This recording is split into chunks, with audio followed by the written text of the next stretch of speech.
While sitting in theaters on opening night, watching The Last Jedi, there were a couple scenes that actually gave me chills. The scene where Leia is blown out into space and we see her floating, presumably dead. The sad Leia music builds and we see her hand. Oh my god, she's using the Force! My eyes filled with tears, her eyes open. I got excited because we always heard about how she might be able to use the Force, but we never got to see it in a film. I loved this scene. Then they cut to a wide shot and she oddly looks a little like Mary Poppins and the scene is ruined. It then becomes hilarious, and for some reason the tears in my eyes turn to laughter, so I recut it.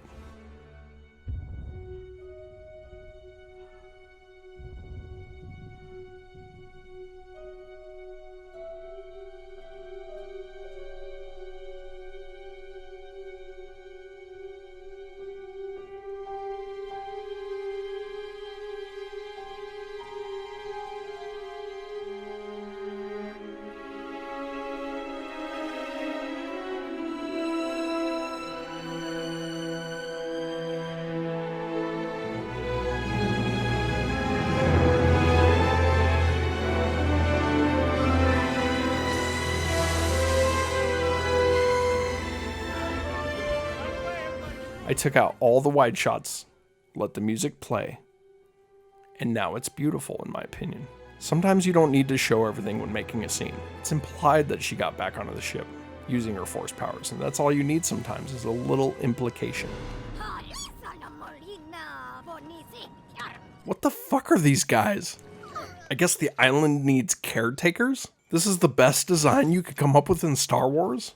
Star Wars is cool because not only are the stories good, but the character and the ship designs are some of the coolest to ever exist on film. I have never been confused this much by the laziness behind a design in a Star Wars movie before or since. These characters are about as generic as it gets. And what is up with their clothes? These look like dolls' clothes. Were these caretakers thrown in at the last second? Maybe in reshoots to add more Looney Tunes humor to this movie? In this scene, it goes on for way too long with these guys, cleaning and mopping or whatever the fuck they're doing. Every time these characters are on screen, I get pulled right out of the movie, so one of my goals was to pull them out as much as possible.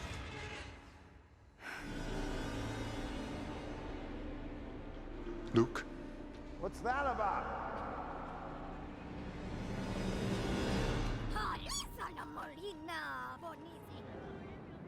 I was cleaning my blaster, it went off. I just showed the one shot of them because I needed something to cut to when she realizes Kylo isn't there.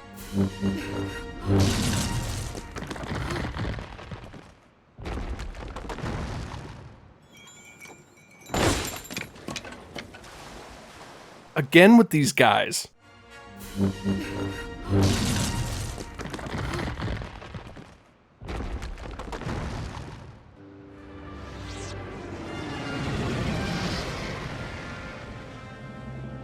There is a snowball effect when doing this sort of thing to a big movie like this. You can't simply remove things because you don't like them. If it were up to me, I'd remove this entire Canto Bight scene from existence, but it would require too much restructuring and possibly reshooting part of the movie to remove it completely. So I had to take out the parts that made me cringe the most.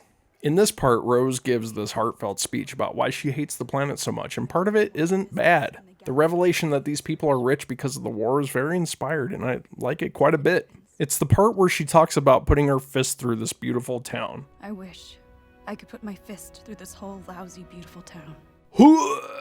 This is the part of the speech that overstays its welcome. I cut it simply because people don't generally speak in such poetic rhythm, and it felt forced. Look, this whole place is beautiful. I mean, come on. Why'd you hate it so much? Look closer.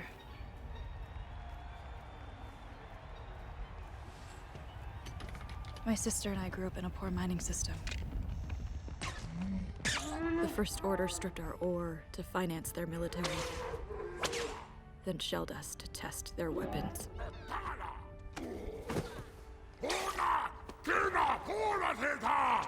They took everything we had. And who do you think these people are? There's only one business in the galaxy that'll get you this rich. War. Selling weapons to the First Order. The speech is much better without it.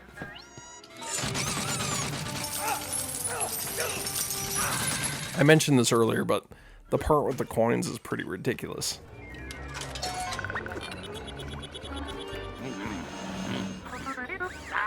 I know they set this up earlier with a drunk Mark Hamill shoving coins into BB-8, thinking he's a slot machine, but the amount of coins he shoots out here it's ridiculous. I mean, BB-8 has insides, gears, and droid guts, right?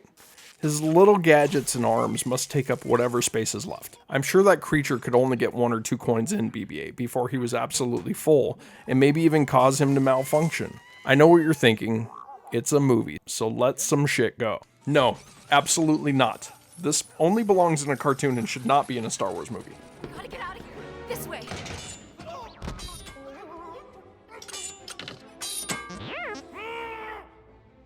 Did you do this?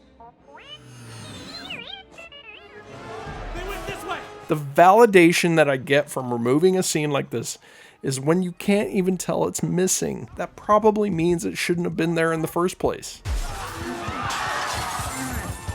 This was satisfying. Here's where I got to cut the biggest chunk out of this movie. Basically, the chase through the casino city is all garbage and an embarrassing piece of cinema. Doesn't really affect the story at all. I've heard the sequence compared to the prequel trilogy, but honestly I think it's much worse. I had to keep enough for Rose and Finn to escape, but I took everything else out, including the ship on the beach and when they rode the horse alien thingies up the side of the canyon. And again, you can't really tell other than the fact that you aren't so annoyed by the scene anymore.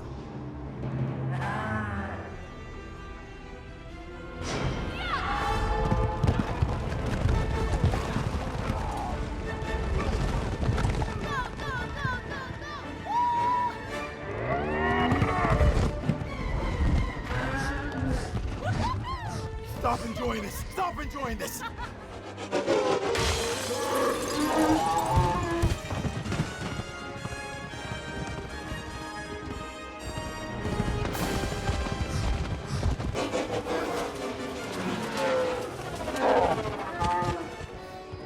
Let the herd go. Stick with the pups. This part was a little tricky because I really wanted to remove Rose's moment when she frees the horse alien thingy. Now it's worth it. Where'd they go? I think we lost him! Now we get down to the beach and circle back around.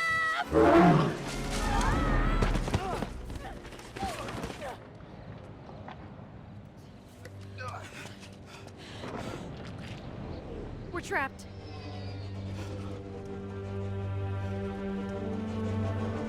It was worth it though.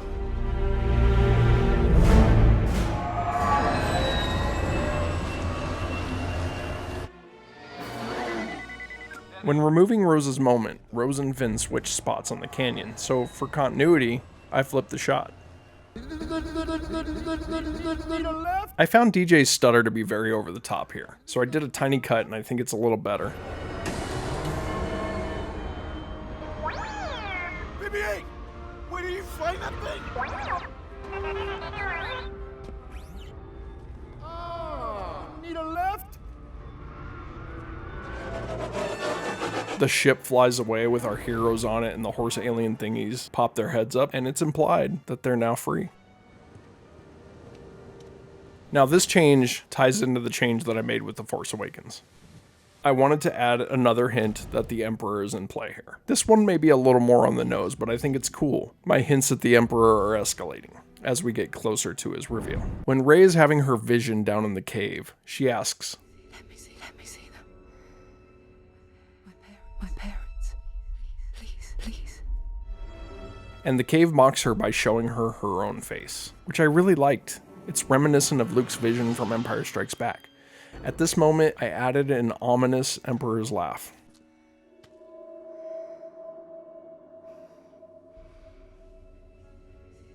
Let me see them. My parents. Please.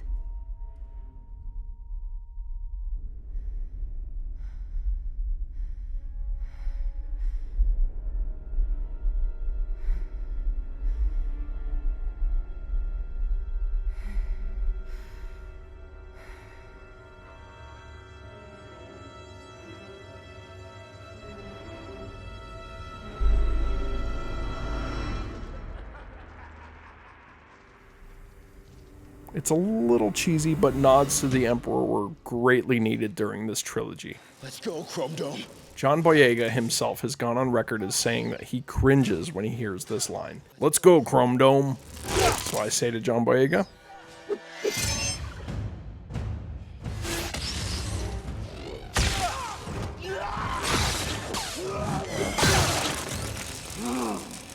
You're a bug in the system. you are welcome. Long have I waited.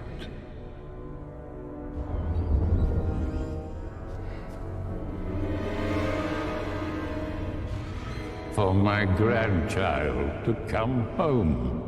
One of the greatest motivators for me to do this recut of the trilogy was to integrate the Emperor more. The beginning of Rise of Skywalker comes out of left field, so my idea was, what if Kylo Ren learns of the Emperor after he kills Snoke, The Supreme Leader is dead.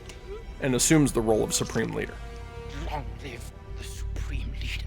What if the message the Emperor sends out happens earlier in the film and is more a part of the trilogy? So the only logical place for me to put it was right before the final battle of The Last Jedi. And guess what? It actually kind of works. At last the work of generations is complete. I had to take the audio from the game Fortnite because we never actually got to hear the message in the movies. But since Ian McDermott did the voice for the game, it works rather well. Who do you think you're talking to? You presume to command my army? Our supreme leader is dead. We have no ruler. The Supreme Leader is dead. Long live the Supreme Leader. At last the work of generations is complete. The great error is corrected. The day of victory is at hand. The day of revenge. The day of the Sith.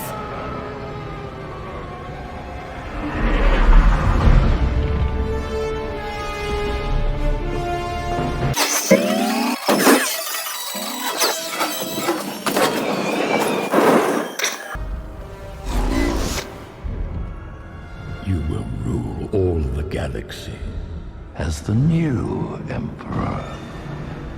But beware. She is not who you think she is. Who is she?